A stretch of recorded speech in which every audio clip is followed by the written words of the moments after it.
ഇടയ്ക്ക് ഓരോ കമൻറ്റൊക്കെ കാണും, ഇപ്പോൾ വീട്ടിൽ പോകാറൊന്നുമില്ലേ ചേച്ചി, വീട്ടിലൊക്കെ പോയിട്ടുള്ള വീഡിയോ ഒക്കെ കണ്ടിട്ട് കുറച്ചായല്ലോ എന്നൊക്കെ പറഞ്ഞിട്ട്. കുറച്ച് ദിവസമായി ഞാനും വിചാരിക്കുന്നു വീട്ടിൽ പോകണം. അങ്ങനെ ഇന്ന് ഞാൻ വീട്ടിലേക്ക് പോവാണ് ഗൈസ്. അവൻ വരാത്തത് കൊണ്ട് ഞാൻ ബസ് പിടിച്ച് ഒറ്റയ്ക്കാണ് പോകുന്നത്. വീട്ടിൽ നിന്നേ ഞാൻ ഒറ്റയ്ക്ക് പോയിക്കോളാം എന്ന് പറഞ്ഞതാണ്, പക്ഷേ തലശ്ശേരി വരെ അവൻ വരാമെന്ന് പറഞ്ഞു. അങ്ങനെ തലശ്ശേരി എത്തിയിട്ടുണ്ട്. ഇനി ഞാൻ ബസ് ഇട്ടയിടത്തിലേക്ക് പോട്ടെ. കുറ്റ്യാടി ബസ്സിലാണ് ഞാൻ പോകുന്നത്. ഇടയ്ക്കിടയ്ക്ക് ബസ് സമരമൊക്കെ ഉള്ളതുകൊണ്ട് ബസ് ഉണ്ടാവുമോ എന്നുള്ള ഡൗട്ടൊക്കെ ഉണ്ടായിരുന്നു എനിക്ക്.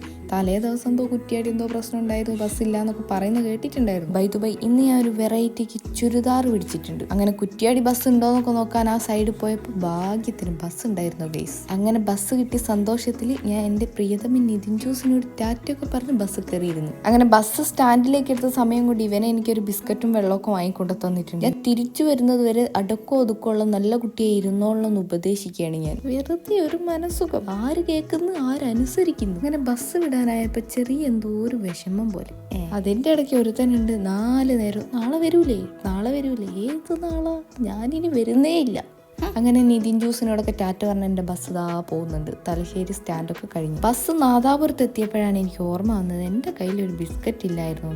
അങ്ങനെ ഞാൻ മെല്ലെ അതെടുത്ത് കഴിക്കാൻ തുടങ്ങി. ക്രീം ബിസ്ക്കറ്റ് മതി എന്ന് പറഞ്ഞിട്ട് ഒരുത്ത 50-50 വാങ്ങി വന്നിട്ടുണ്ട്. 50-50 എങ്കിൽ അത്. ഫൈനലി ഞാൻ എൻ്റെ ഹോം ടൗണിൽ എത്തിയിരിക്കുന്നു, പേരാമ്പ്ര. ഞാനാണെങ്കിൽ അമ്മേനോട് അച്ഛനോടൊന്നും പറയാണ്ടാ വരുന്നത്.